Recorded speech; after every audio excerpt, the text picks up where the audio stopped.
नमस्कार दोस्तों, BCN news के खास पेशकश सच का सामना आमना सामना में आपका स्वागत है। वादे के मुताबिक आज हम आए हैं मेडिकल क्रमांक 150 में, जहां हमने लाया है आपके पार्षदों को आपके सामने। यहाँ के पार्षद गुड्डू तिवारी जी और सुजाता कुंबाड़े जी करेंगे आपका सामना आज। दोस्तों, इन BCN की इस खास पेशकश सच का सामना आमना सामना में हम आप ही के वार्ड की समस्याओं को आप ही के नगर सेवकों के सामने रूबरू करवाते हैं, ताकि आपकी समस्याएं जो भी है वो आपके नगर सेवक समझ सकें और उसे काफ़ी हद तक हल करने का प्रयास करें। सबसे पहले तो यहाँ के नगर सेवक गुड्डू जी तिवारी और सुजाता कुंबाड़े जी का यहाँ आने के लिए मैं बहुत बहुत धन्यवाद देती हूँ, और साथ ही साथ यहाँ उपस्थित सभी नागरिकों का मैं धन्यवाद प्रकट करती हूँ। सबसे पहले मैं सुजाता कुंबाड़े जी से जानना चाहती हूँ कि आपके मन में कब आया कि आपको कुछ करना है? मी सुजाता विठ्ठलराव कुंबाड़े, प्रभाग 49 मेडिकल। सर्वप्रथम मी 2002 मध्ये प्रभाग 39 मध्ये निवडून आली।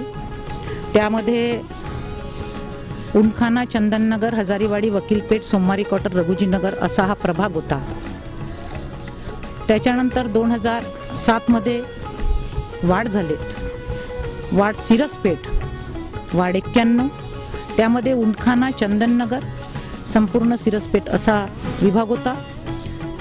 आता 2012 मध्ये प्रभाग 49 मेडिकल असा झाला। त्यामध्ये येणाऱ्या वस्त्या म्हणजे उनखाना, चंदननगर, हनुमाननगर, वंजारीनगर, राजेबक्षा असा हा प्रभाग झाला। याच्या बाबतीत मी सांगेल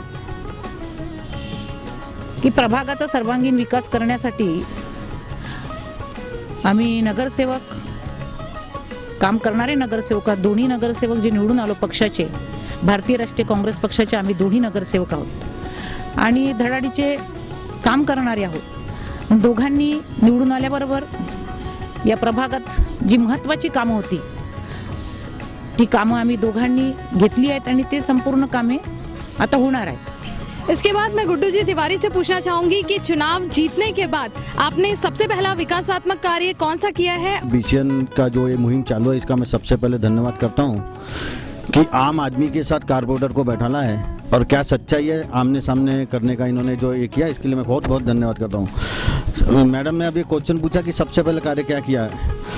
हम दोनों जब जीत के आए, समस्या बहुत भरपूर समस्या थी जो हल करने की हम लोग ने पब्लिक के सामने वादा किया था, और बहुत सारी समस्या है जो हम लोग ने वादा करके हल करने का कार्य चालू किया है। आज 1 साल पूरा हुआ है, 2-4 दिन पहले 1 साल पूरा हुआ है, और 1 साल में इतने काम हमने हमारे प्रभाग में किए हैं कि लिस्ट बनाएंगे तो लिस्ट भी कम पड़ेगी। सबसे पहले हम लोग ने रोड के काम है, गार्डन के काम है, साफ सफाई मुहिम है, लाइट के काम है, पानी के काम समस्या है।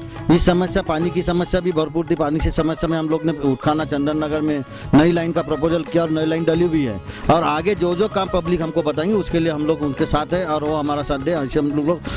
बहुत बहुत धन्यवाद गुड्डू जी तिवारी और सुजाता कुंबाड़े जी। दोस्तों, आमतौर पर जब हम अपना नगर सेवक चुनते हैं तो बहुत से आशंकाएं हमारे मन में होती है कि पता नहीं जिस नगर सेवक को हमने चुन के दिया है वो सही तरीके से काम करेंगे या फिर जीतने के बाद वो भूल जाएंगे जो उन्होंने जनता के साथ वादा किया था। ये तो थी नगर सेवक की बात जो उन्होंने अपने विकासात्मक कार्यों के बारे में बताया, लेकिन यहाँ बैठे कुछ नागरिक हैं जिनसे मैं जानना चाहती हूँ कि एक्चुअल में उनके वार्ड में कौन सी समस्याएं हैं और वो उन समस्याओं का समाधान वो अपने नगर सेवक से कैसे लेना चाहते हैं। मेरा नाम अरविंद चिटखेड़े है। बाय बर्थ मैं यहाँ रहता हूँ और बचपन से ये वार्ड को देखा हूँ। एक समय था कि हमको वार्ड मेंबर ढूंढने को 2-2 दिन लगते थे। वार्ड मेंबर को फिर कागज़ दो, ये करो, वो करो। आज हम रोड से भी चले जाए तो गुड्डू भाई तिवारी का रोड पे ऑफिस है, संपर्क कार्यालय है, या फिर ऐसे लोग उन्होंने रखे हैं कि भाई गुड्डू भाई नहीं भी मिले तो हम बोल देते कि भाई ये काम करना है, और वो काम होता है। एक वक्त था कि ये चंदननगर में लोग आने को डरते थे। चंदननगर काफ़ी ऐसा है, काफ़ी वैसा है। एक ज़माने की बात है, मोहन विग्ने साहब कमिश्नर थे यहाँ पे, और वो बोलते थे कि चंदननगर में यार सब तोड़फोड़ वाले लोग हम क्या बनाएंगे। मैं बोला एक बार बना के दो तुम, उसके बाद यहाँ का सब सिस्टम सुधर जाएगा। और उन्होंने डेयरिंग करके उस वक्त जो नींव डाले वो आज हम देखते हैं कि चंदननगर का बगीचा टॉप 10 में है। चंदननगर का बगीचा जो भी जाने माने है, और यहाँ जैसे भी लोग होंगे लेकिन उस चीज़ को टिका रहे। 50 लोग आते सुबह, आसन करते, लेडीज लोग आते, जेंट्स आते, और सुरक्षा उनके कोई ऐसी कंप्लेंट नहीं है जिसका हल होता नहीं। मैं बीसीएन का काफ़ी धन्यवाद करता हूँ कि आज ये जो प्रोग्राम होता है इसके वजह से बाकी लोगों को जो मोटिव मिलता है कि वो उत्साहित होते हैं कि हमारे पास आए और हमारी भी बात सुने। आज इसके माध्यम से कई लोग सुन रहे होंगे बीसीएन की बातें, और ये उसमें जो आदमी नहीं बोल पाता वो भी बोल पाता है और उसकी समस्या हल होती है। Thank you BCN. हमारे वार्ड के जो नगर सेविका और नगर सेवक है वो ये बहुत अच्छे हैं, वो हमारी बात हमेशा सुनते रहते। और उन्होंने इसके पहले जो सुजाता कोमड़े भाई थी, इन्होंने अच्छे से यहाँ काम किया 15 साल से। जो पानी की समस्या थी हमारी, वो समस्या उन्होंने दूर किया। दूसरा फुटपाथ की जो समस्या थी हमारे घर के सामने में, वो कई इसके पहले जो नगर सेवक है हमें उन्होंने बहुत विनती की कि भाई हमारे घर के सामने फुटपाथ, लेकिन उन्होंने कहा कि ये प्रोविज़न ही नहीं है। और जैसे ही हमारे कोमड़े भाई आए उनके सामने हमने रखा कि भाई हमारे घर के सामने में फुटपाथ की जाए, तो उन्होंने बड़ी इस आत्मीयता से वो फुटपाथ करा दिए। दूसरी बात एक पानी की समस्या थी, वो भी हल हुई, लेकिन दिक्कत ये है कि पानी की समस्या, ये समय जो पानी आने का वो रात के 9 बजे होता, और हमारे ये बीवी है उसको एक इधर खाना पकाना पड़ता और दूसरी इधर पानी भरना पड़ता। तो हमारी ये दिक्कत है कि उसका टाइमिंग थोड़ा सा चेंज किया जाए, यही एक हमारी दिक्कत है। साथ ही ये बगीचा में ये है, यहाँ बहुत से बार ये व्यायाम वगैरह करने के लिए लोग आते हैं, लेकिन बरसात में उनको सुविधा होती, इसलिए यहाँ एक छोटा सा हॉल बनाया जाए ताकि यहाँ बरसात में कुछ लोग वहाँ बैठ के आराम से अपना व्यायाम वगैरह कर सके। वो एक थोड़ी सी दिक्कत है।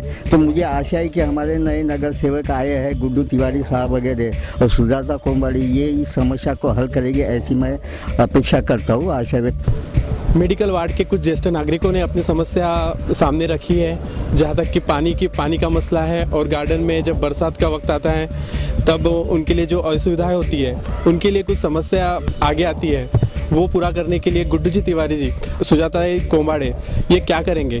आइए उन्हीं से इस सवाल का उत्तर लेते हैं। सबसे पहले तो काका ने जो सवाल किया कि सीट का सवाल है, तो स्टैंडिंग कमेटी से काकू जब स्टैंडिंग कमेटी में भी थी, काकू ने 3 लाख रुपए सेट के लिए सैंक्शन किया है। जो सैंक्शन हुआ उसका टेंडर भी हो गया है, यानी आने वाले कुछ दिनों में यहाँ सेट बन जाएगा।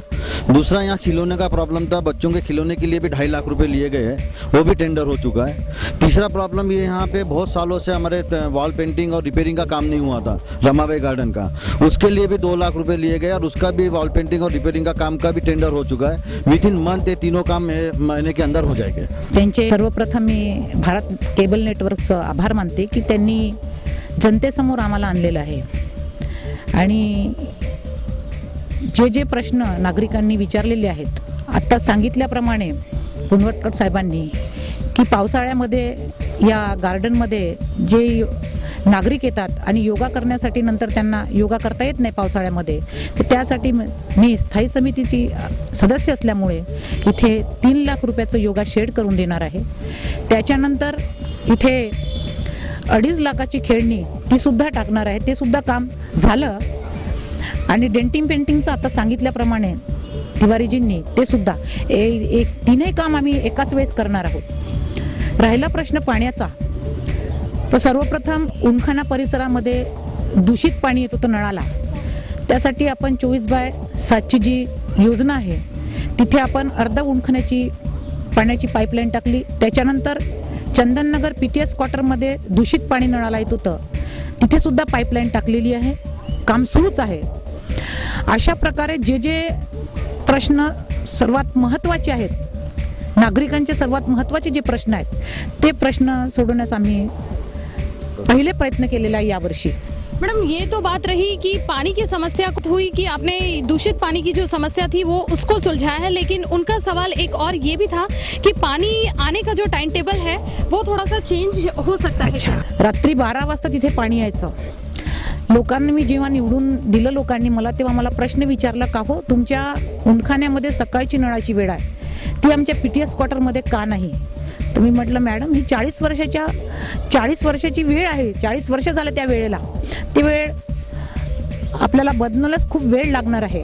पण त्याच्यानंतर आमचे माननीय हस्तक आणि माननीय वाटपाडे साहेब यांच्या समोर मी हा प्रश्न त्यांच्या समोर जेव्हा हा प्रश्न मी मांडला तेव्हा त्यांनी म्हटलं आम्ही विचार करतो, आणि त्याच्यानंतर त्यांनी 2007 ते 8च्या दरम्यान, 8 ते 9च्या दरम्यान त्यांनी ती वेळ 5 वाजताची म्हणजे जे रात्री येणारं जे पाणी आहे, रात्री 12 वाजताचं येणारं पाणी त्यांनी ते वेळ 6 वाजता 6, 5:30, 6च्या दरम्यान केली आणि तो प्रश्न आम्ही निकालात काढला. त्याच्यानंतरचा आता साहेबांनी सांगितल्याप्रमाणे की याही परिसरामध्ये आपल्या चंदननगरच्या गार्डनच्या परिसरामध्ये जो रात्री 9 वाजता नळ येत आहे, आम्हाला खूप त्रास होत आहे. बरोबर आहे, महिलांना तो त्रास होत आहे, तर ती वेळ आम्ही बदलवण्यासाठी तत्पर राहणार आहोत. तोही विचार आम्ही करणार. चलिए अगले सवाल की तरफ चलते हैं और जानते हैं कि यहाँ के नागरिकों की और कौन सी समस्या हैं। नमस्कार, मैं फिरदौस शेख। मैं वार्ड मेंबर से ये पूछना चाहूँगी कि वार्ड के विकास के लिए जो पैसा मिलता है वो बराबर मिलता है और एनएमसी से, और उसका सही इस्तेमाल होता है बराबर के? ये सवाल पूछना चाहिए। प्रभाग इतना बड़ा होता है, वार्ड के लिए जितनी निधि दी जाती है वो कम है, तो प्रभाग के लिए तो बहुत ज़्यादा कम है। 35 लाख रुपए हम लोग को मिलते हैं, 20-15 लाख रुपए वार्ड फंड में मिलते हैं और 20 लाख बाकी खर्चों के लिए मिलता है। लेकिन हम जहाँ से जिस कामदार खासदार या और कहाँ से पैसा ला सकते हैं, ऐसा ला के हम लोग वार्ड का या प्रभाग का काम करते हैं। ये निधि बहुत कम है, आने वाले दिनों में निधि बढ़ाना चाहिए, ऐसा हम मेरी तरफ से और मेरी राय है कि आगे वाले जो दिन आएंगे उसमें निधि बढ़ाना चाहिए। निधि बहुत कम है, निधि मैंने एक एरिया के लिए कम से कम 1.5 करोड़ रुपए होना चाहिए। सर, सबसे ज़्यादा जो निधि है वो किस चीज़ में खर्च होती है? सब देखिए, हर एरिया में अलग अलग टाइप का प्रॉब्लम है। कहीं रोड नहीं है, कहीं लाइट नहीं है, कहीं पानी नहीं है और कहीं गार्डन नहीं है। तो कहीं गार्डन भी बनाना है तो आज गार्डन के लिए 1 करोड़ रुपए मिनिमम लगता ही है, अच्छे से अच्छा गार्डन बनाने के लिए। पानी की लाइन नहीं है, पानी की लाइन डालना है तो 1 से 1.5 करोड़ रुपए उससे ले लगता है। आज एक एरिया में एक गली की लाइट चेंज करना है तो 15 से 20 लाख रुपए एक गली में लगते हैं। अब इतना 15-20 लाख रुपए एक ही गली में लगता है तो पूरा प्रभाग है। अरे प्रभाग कम से 6 किलोमीटर का 4-5 किलोमीटर का प्रभाग है और इस प्रभाग को कैसा संभालना चाहिए? इतने कम समस्या में पब्लिक भी हमारे साथ होना चाहिए, पब्लिक को भी थोड़ा समझना चाहिए कि इतना कम पैसे में हम लोग कैसा करेंगे।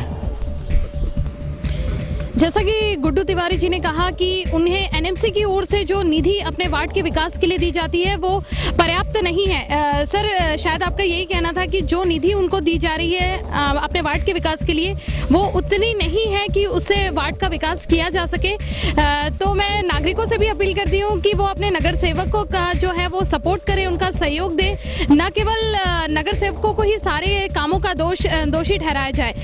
सुजाता मैडम, मैं आपसे एक और सवाल पूछना चाहूँगी। यहाँ के जो महिलाओं ने मुझसे क्वेश्चन करने के लिए कहा था वो अभी उपस्थित नहीं है, लेकिन कहना चाहूँगी कि चंदन नगर गार्डन के सामने जो फुटपाथ बना है, वहाँ का जो फुटपाथ है उसको बहुत ही चौड़ा कर दिया गया है, तो उससे आने जाने वाले लोग जो हैं उनको बहुत तकलीफ हो रही है। तो इसकी शिकायत आपसे करने के बावजूद आपने कोई एक्शन नहीं लिया है, ऐसा क्वेश्चन किया है। फुटपाथ फ्लॅट फुटपाथ नव्हती तर त्याला असे आपण मोठे असे हे टाकून ती मोठी उंच फुटपाथ केल्या जात होती। त्या माध्यमातून आपण ती फुटपाथ केली होती गार्डनच्या जवळ, आगलावे यांच्या घरापासून तर आंबोरे यांच्या घरापर्यंत ती, आणि त्याच्यामुळे त्यांना असं वाटायचं की आता ही मोठी फुटपाथ केल्यामुळे आता आमच्याकडे कार वगैरे येणार तर त्या कार कशा त्या रोडवर राहणार। त्याच्यामुळे त्यांना सांगितलं आहे की ती फुटपाथ आम्ही न करता तुम्ही ती फुटपाथ पाडून टाका आणि तुम्ही ती फ्लॅट करा आणि नंतर आपल्या गाड्या ठेवा। हे काही नगरसेवकाचं काम नाही। एकदा नगरसेवकाने केलेलं काम ते परत पुन्हा ते काढून ते परत पुन्हा फ्लॅट करणं हे काही आमचं काम नाही आहे। आणि ती त्यावेळची फुटपाथ होती 2003 ते 4च्या दरम्यानची। त्यावेळेस त्या उंच फुटपाथ केल्या जात होत्या वस्त्यांमध्ये, IRDP पॅटर्नच्या ज्या फुटपाथ होत्या ना रस्त्याला लागून, तशा त्या फुटपाथ मी माझ्या उमखाना एरियामध्ये केलेल्या होत्या। यहाँ पे और भी कुछ ज्येष्ठ नागरिक मौजूद हैं, चलो उनके पास जाके उनके भी पूछते हैं कि उनकी समस्या क्या है। धन्यवाद BCL चैनल, जिन्होंने आज पब्लिक और नगर सेवकों से समेट गढ़ाया है। समस्याएं सभी ने दी हैं और ये पब्लिक समस्या है। अब स्पिरिचुअल समस्या धर्मनिरपेक्ष राष्ट्र होने के कारण जहाँ अच्छी जगह होनी चाहिए, जो पब्लिक का काम है वो पब्लिक तो करती है, लेकिन आजू बाजू का जो परिसर होता है वो अगर अच्छा है तो आज 2 के जगह 4 आदमी बैठ सकते हैं। अब हमारी गरीब बस्ती होने के कारण वो तो रहेगा ही, फिर भी थोड़ा बस्ती का अगर हाथभार रहे नगर सेवकों का, आजू बाजू का परिसर अगर साफ सुथरा रहता है तो 2 के जगह 4 आदमी वहाँ जाके खड़े रह सकते हैं। हमने केवल विहार अच्छा बनाया जगह, लेकिन बाहर में ऐसा एटमॉस्फेयर रहता है कि जहाँ लोग ठहर नहीं पाते। इसके लिए हमने प्रोटेक्शन वाल का बहुत दिनों से चलता आ रहा यह है, लेकिन अभी तक उसका पूरा नहीं हुआ। नगर सेवकों से हमारी विनती है, रिक्वेस्ट है कि वो कम से कम प्रोटेक्शन वाल अगर बना देवे तो उतना परिसर हम अपने तरफ से साफ कर सकते, साफ सुथरा रख सकते हैं। जैसे देवल होते हैं उसकी जगह सही होना चाहिए, मंदिर होता है उसकी जगह सही होना चाहिए, बुद्ध विहार होता है उसकी भी जगह सही जगह होना चाहिए। लेकिन झोपड़पट्टी के कारण उसमें असुविधाएं पैदा होती है, जिसमें हम सभी लोग कवर नहीं कर सकते बगैर अधिकार से। और अधिकार लोग हमारे नगर सेवक नगर सेविकाएँ हैं, इनसे हमारी बड़ी आशा आकांक्षाएँ लगी है कि वो काम थोड़ा ध्यान दे के करे तो हमारा बुद्ध विहार का परिसर भी सही हो सकता है। 2 के जगह 4 आदमी आ सकते हैं, तो प्रोटेक्शन वाल के लिए ध्यान देवे। और ऊपर से रात में जो दूषित कृत्य चलते रहता है तो पुलिस प्रोटेक्शन का अगर कुछ हो जाए गश्त का, तो बेकार कामों पे बैन लग सकता है। हमारे नज़र में हम जब भी जाते हैं तो कहीं जुआ खेलते दिखते कि बेकार का काम करते रहते हैं, तो हम तो नहीं कह सकते, अभी हमारी उम्र भी वैसी नहीं है, हम फिर हाथ जोड़ के ही करेंगे। इसलिए अगर अधिकारी लोग हैं जना इनके ऊपर ध्यान देवे, साफ सुथराई की तरफ ध्यान देवे, और पुलिस प्रोटेक्शन अगर मिलता है तो बहुत ही अच्छा है। सिक्योरिटी वाल अगर बनाएंगे तो ये काफ़ी दिन से चलता है। हमारे दोनों नगर सेवकों से गुजारिश है कि वो कृपया उस तरफ ख्याल दे ताकि हमारा वो परिसर ज़रा साफ सुथरा बन जाए। दोस्तों, नागपुर महानगर पालिका स्वच्छ नागपुर सुंदर नागपुर का नारा लगाते थकती नहीं है, लेकिन वास्तविकता इससे बिल्कुल उलट है। जैसा कि सर ने कहा कि यहाँ पर बहुत सारी चीज़ें हैं जो रात में अश्लील कृत्य होते हैं, तो जो ज्येष्ठ नागरिक होते हैं उनको देखने के बावजूद भी आंख मूंद कर वहाँ से जाना पड़ता है। और इसके लिए नगर सेवक इनका क्या प्रावधान है, इनके तरफ से पुलिस प्रोटेक्शन और सिक्योरिटी वॉल और जो चीज़ सुविधा देनी चाहिए एक्चुअल में वो उपलब्ध नहीं है। तो मैं जानना चाहती हूँ नगर सेवक गुड्डू तिवारी जी से कि इनके सवाल का क्या जवाब है आप? जो एकदम बुद्ध विहार के अपोजिट जिसे साफ सफाई या सुंदरता दिखती नजर आती है। दूसरा, असामाजिक तत्व बुद्ध विहार के पीछे जो मैदान पड़ा वहाँ पे पत्ते खेलते हैं, दारू पीते हैं, हमें भी समझ मालूम है। जब हम लोग उस पब्लिक से हमारे पास कंप्लेंट आती है तो हम लोग पुलिस वाले को भेज के उस समस्या का हल करते हैं। लेकिन पब्लिक का भी इतना काम होता है कि हम लोग नहीं मिले, हमारे पास से कोई आया नहीं है, तो एक पुलिस का एक 100 नंबर है, उस नंबर को डायल कीजिए, 2 मिनट में पुलिस आ जाती है। लेकिन पब्लिक भी ये चाहती है कि हम लोग आगे मैंने खुद आके ना आते हुए, एक तो पुडारी आ गया है या कोई जो लीडर एरिया में आता है वो या नगर सेवक आ गया है और वो ये काम करे, तो पब्लिक की समस्या है। तो मैं पब्लिक से विनती करता हूँ कि इस तरीके से जो भी समस्या उनके आंखों में दिखती है हमें तो बताए, उसके साथ पुलिस को डायल कीजिए और पुलिस को भी बुलाए। जी सर, दूसरा इनका सवाल था कि प्रोटेक्शन वॉल का कैसा है कि गवर्नमेंट बुद्ध विहार रहो, मंदिर रहो, गुरुद्वारा रहो, चर्च रहो या मस्जिद रहो, इसको कोई भी प्रकार के फंड इनसे आते नहीं है।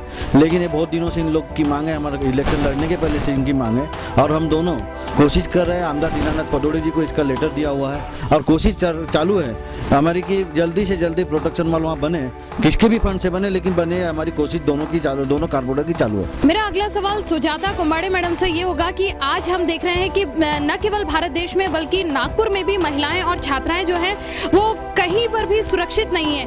और एक नगर सेवक का काम होता है कि जब वो एक छोटे से वार्ड का प्रतिनिधित्व करता है तो सबसे पहले उसकी जिम्मेदारी होती है कि अपने वार्ड में जो भी अश्लील कृत्य या फिर कुछ असामाजिक तत्वों की तरफ से जो गलत चीजें हो रही हैं उन्हें रोकने का प्रयास करे।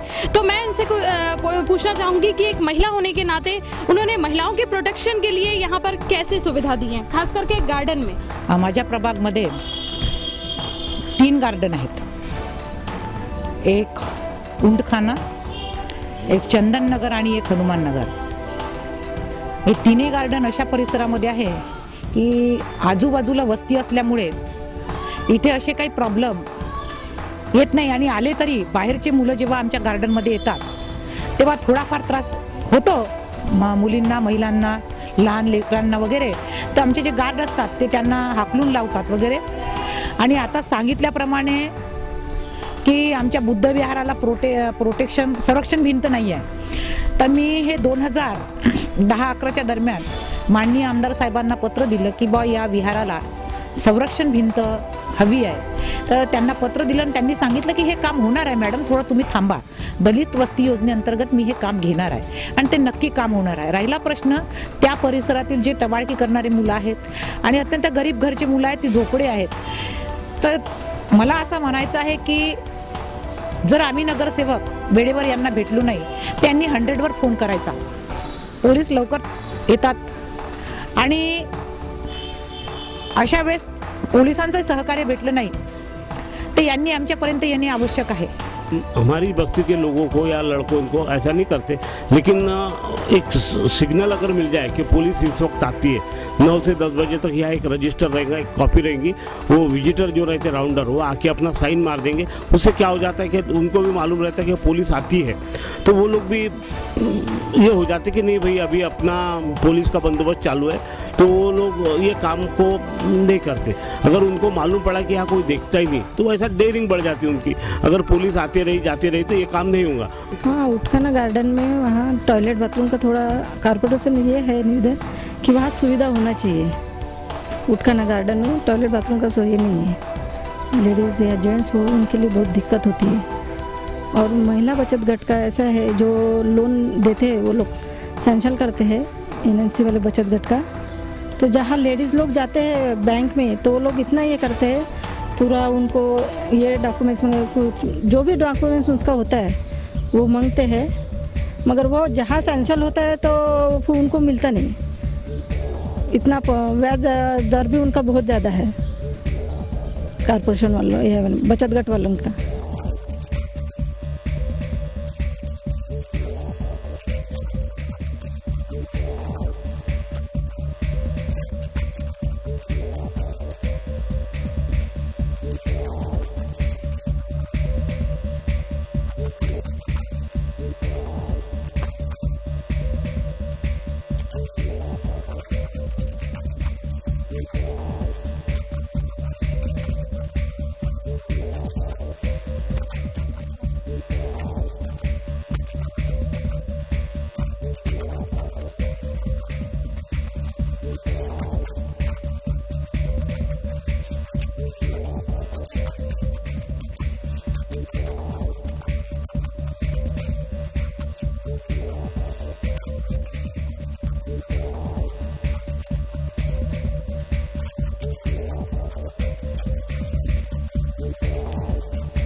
ये प्रोटेक्शन वाल के संबंध में मुझे ये कहना है, सरकार जो कोई वास्तु तैयार करता उसको प्रोटेक्शन सरकार ने करना चाहिए.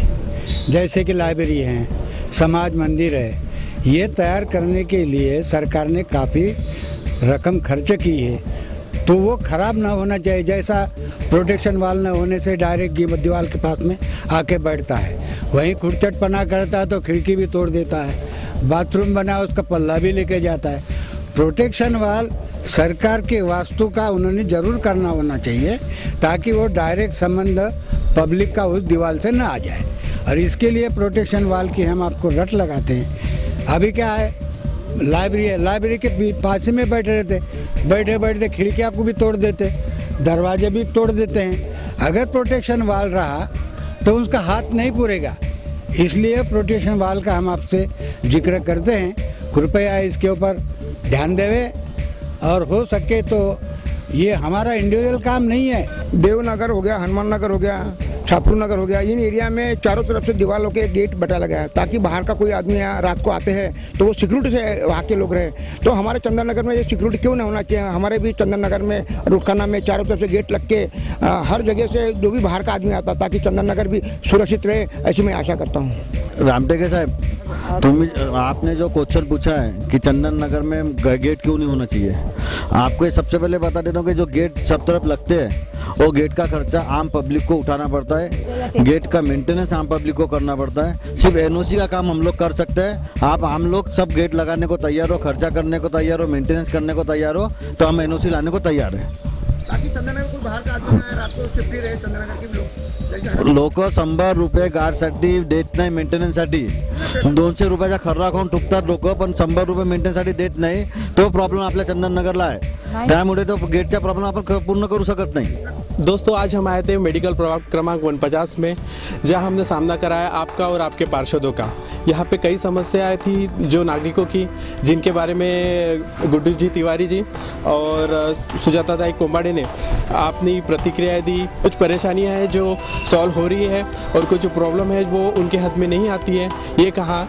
और मैं ये उनसे जानना चाहूँगा और उनसे पूछना चाहूँगा कि ऐसी कई समस्याएं रहती हैं वो उनके हक में नहीं आती है, तो उसके लिए भी नागरिकों ने एक सचेत रहना चाहिए कि कुछ प्रॉब्लम पुलिस की रहती है तो वो पुलिस तक पहले पहुँचाया जाए, बाद में नगर सेवकों तक आया जाए। इस बारे में मैं पूछना चाहूँगा गुड्डू जी तिवारी जी से कि उन्होंने जितने भी आश्वासन यहाँ पे दिए थे कि वो सिर्फ आश्वासन ही रहेंगे या उनको पूरा करने की भी कोशिश करेंगे। हम लोग ने आश्वासन कुछ भी नहीं दिया है, हम लोग ने करके दिखाया हुआ है। जैसे हमारी कुछ समस्या, पानी की समस्या है, पानी का काम प्रभाग में चालू है, राम मंदिर का काम आप देख लो डेवलपमेंट चालू है, महेश कॉलोनी गार्डन का काम चालू है, बुद्ध विहार की प्रोटेक्शन का वॉल का जो काम था उसके लिए लेटर दिया हुआ उसका काम चालू है, फुटपाथ के सब काम चालू है। प्रभाग में एक लाइट भी बंद नहीं है, एक लाइट भी बंद होता है तो हम उसके लिए खुद सामने जाके बुला के काम करते हैं। प्रभाग में पानी की समस्या नहीं है, पानी गंदा आता है उसके लिए नई लाइन का उपयोग किया है और नई लाइन चेंज करा दिया गया है। यानी हम लोग ने प्रभाग में रोड बड़े करने का काम है, सब रोड बड़े करने का काम भी हम लोग चालू किया है। यानी दोनों मिला के कम से कम 4 करोड़ रुपए हम लोग ने प्रभाग के लिए लाया हुआ है। और मेरे ख्याल से पहला प्रभाग ऐसा होगा कि जहाँ इतना पैसा आया है और पहले साल में इतने बड़े काम यहाँ चालू हुए हैं। आज तक इतनी पब्लिक बैठे, पब्लिक में से एक भी पब्लिक कह दे कि 15 इसके पहले जितने भी कारपोरेटर आए इतने बड़े काम उन्होंने देखा होगा। तो हम लोग ने जो बोला है वो करके दिखाया और आगे करके दिखाएंगे। हम लोग ने आश्वासन नहीं दिया, समस्या लोगों की समस्या हल की है और आगे करते रहेंगे। आगे की योजना ऐसी है कि जो लोगों ने, हम जब खड़े थे इलेक्शन में तेव्हा लोकांच्या समस्या होत्या की मॅडम हे आहे ते आहे। आम्ही दोघेही नगरसेवकांनी, पक्षाने आम्हाला तिकीट दिली, आम्ही जनतेसमोर गेलो आणि जनतेने जे जे कामं आम्हाला सांगितले ते कामं पूर्ण करण्याचा प्रयत्न आम्ही प्रामाणिकपणे या 1 वर्षामध्ये केलेला आहे। कामं आता दिसणार नाही, कामाचे वर्क ऑर्डर झालेले आहेत आणि थोड्याच दिवसांनी या 1 महिन्यामध्ये तुम्हाला सर्व कामं दिसतील या प्रभागामध्ये। प्रभाग काही उंडखाना आणि चंदननगरचा विकास करणं म्हणजे काय प्रभागाचा सर्वांगीण विकास नाही, तर प्रभागाचा सर्वांगीण विकास म्हणजे प्रभागात येणाऱ्या संपूर्ण वस्त्यांचा विकास करणं हे सर्वात महत्त्वाचं आहे। आणि जे जे काम आम्हाला नागरिक सांगणार आहेत ते आम्ही पूर्णपणे करण्याचा प्रामाणिकपणे प्रयत्न करणार आहे। दोन्ही नगरसेवक हे पक्षाचे नगरसेवक आहेत, त्यामुळे कुठेही प्रॉब्लेम नाही आहे। मी तुम्हाला सांगू इच्छिते की जी आपली चंदननगरची लायब्ररी आहे भीमस्मृती बौद्ध विहाराजवळची, त्या लायब्ररीच्या डागडुजीसाठी मी माझ्या स्वतःचा स्वेच्छानिधी तिथे खर्च केलेला आहे। तेही काम आता या 8-15 दिवसामध्ये सुरू होणार आहे। तसंच उंडखाना हरिबाबू आवळे लायब्ररी, या लायब्ररीला सुद्धा मी पैसे दिलेले आहेत. ते पण काम आता होणार आहेत, कारण की 2 मार्चच्या आधी हरदासबाबू आवडे यांची जयंती असल्यामुळे आम्ही तिथे सुद्धा एक कार्यक्रम घेणार आहोत. त्याही लायब्ररीचं काम सुरू होणार आहे. आणि आपल्या या प्रभागामध्ये एक चांगली शाळा आहे, 2 शाळा चांगल्या आहेत. डॉक्टर बाबासाहेब आंबेडकर, तिथे सुद्धा संरक्षण भिंत नाही, त्याला सुद्धा मी महापौर फंडातून सर्व शिक्षा अभियानांतर्गत पैसा आणलेला आहे. तसेच महापौरांनी सुद्धा त्या शाळेला निधी दिलेला आहे. तेही काम पूर्णत्वास होईल. आणि असे अनेक समस्या आणि योजना या प्रभागात हिंडताना आम्हाला दिसते की इथे काय आणलं पाहिजे, काय केलं पाहिजे. नागरिकांच्या ज्या मुख्य महत्त्वाचे मुद्दे आहेत, त्यांच्या मुख्य समस्या आहेत, त्या समस्या आम्ही पूर्ण करण्याचा सातत्याने प्रयत्न करें दोनों नगर से. दोस्तों, उम्मीद करते हैं कि आपके सभी सवालों का जवाब जो है यहाँ पर नगर सेवकों की तरफ से आपको मिल गया होगा. और मैं यहाँ पर आभार व्यक्त करती हूँ हमारे नगर सेवक गुड्डू जी तिवारी और सुजाता कुंबाड़े जी का, जिन्होंने अपना कीमती वक्त निकालकर यहाँ पर हमें समय दिया. साथ ही साथ यहाँ उपस्थित सभी नागरिकों का, जिन्होंने हमारे इस कार्यक्रम को सफल बनाने के लिए हमें सहयोग दिया है. INBCN की इस खास पेशकश सच का सामना आमना सामना में मेरे साथ फिलहाल के लिए इतना ही. अगले सप्ताह आपके वार्ड में फिर मिलेंगे. तब तक के लिए देखते रहिए INBCN न्यूज़, सच दिखाएं बिना छुपाए. नमस्कार.